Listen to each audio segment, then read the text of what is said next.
Other issues besides the debt ceiling, which we all know happened on August 1st. We have several bills and several more bills that need to pass the House, appropriations bills, for a budget that starts October 1. If they do not pass both chambers, there is a high probability there will be either a continuing resolution or an omnibus bill. And this is not a threat, it's just a fact because that's how government has to work.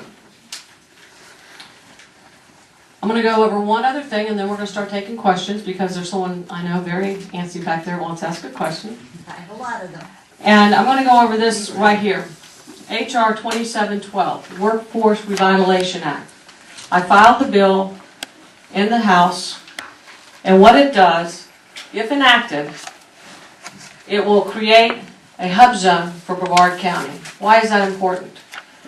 It's historically, hub zones are enacted in the Small Business Reauthorization Act of 1997, and it helps promote historically economic depressed communities, job depressed communities, business communities.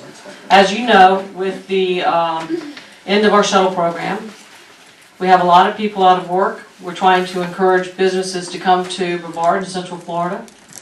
It will bring them, give them a competitive edge on federal, federal contracts without costing taxpayers any additional funding. It's done within the budget itself that's appropriated. There's no extra funds there for that. But what it does, it gives them the opportunity to compete for some of these federal investments, these grants. It's important. As you know, a lot of people have been laid off due to the shuttle shutdown. So, it's filed. We have had a lot of support from Space Florida, EDC of Florida Space Coast, Florida Chamber of Commerce. Bill Posey is a co-sponsor of the Brevard County Commission. They're all very supportive of that piece of legislation because they recognize it will help bring people, hopefully businesses, to the community, and we can maybe get some more people back to work. It's important. We all recognize jobs are important to us.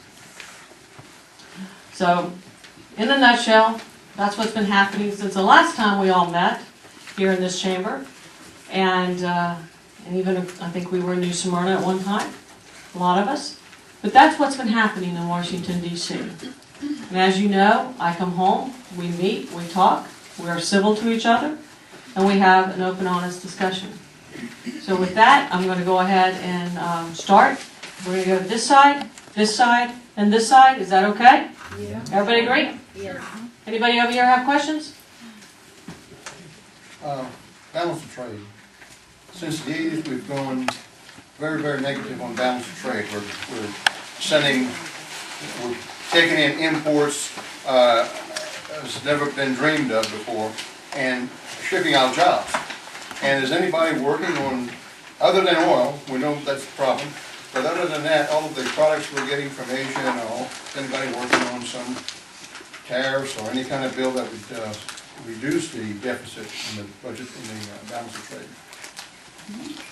Well, I do know that I heard the President say he wanted to have the free trade agreements approved by Congress.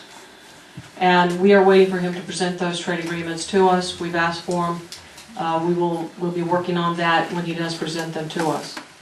As far as other bills, we can research that. I have Courtney, Don, Megan, and Kristen in the room. We will make sure we can get you any bill numbers or anything like that. But I know we're waiting for his trade agreements that he has said he wants to do. We've been asking for them. There's a lot of jobs that's being shipped out. Yes, sir. There's a lot of cities across the country they call sanctuary cities.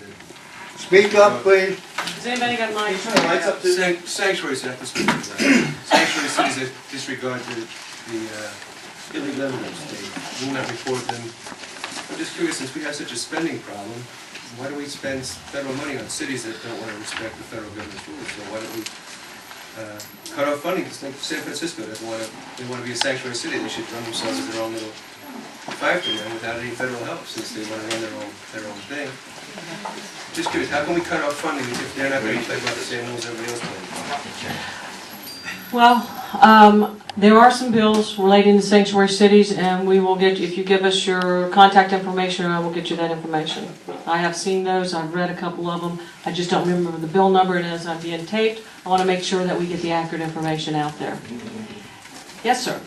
On your job bill, most of them are, by far, majority of them are related to the oil industry. In other words, jobs, more drilling, creating more jobs.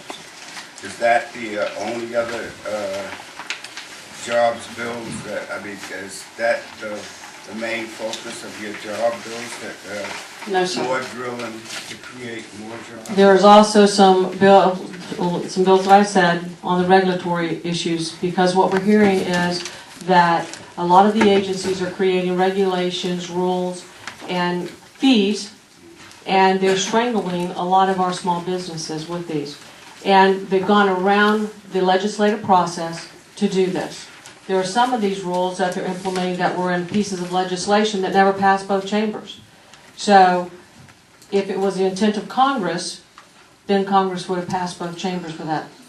So these are things that we are looking into. I will tell you, as agencies come before us, we ask them a question, agency heads, whether it's a director or a secretary, we ask them when they're promulgating these rules, when they're creating these rules, these regulations, are they considering the economic impact and the jobs?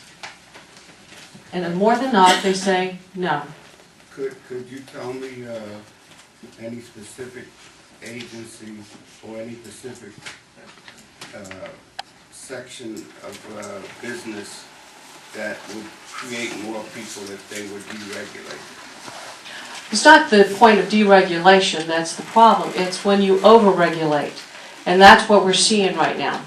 We have a situation where businesses, small business owners, feel like they don't have any kind of certainty. They don't know what the next rule, the next regulation, the next tax, the next fee is going to be. And there's really, until the agency decides, because they can watch legislation and they can have an idea there, but if an agency is creating these, then they just pop up. So it's important that businesses have some kind of certainty in order to hire more people and to grow. And that's something that we've been focused on, is helping the small businesses grow, because we know that they are the backbone of our economy, and when they grow,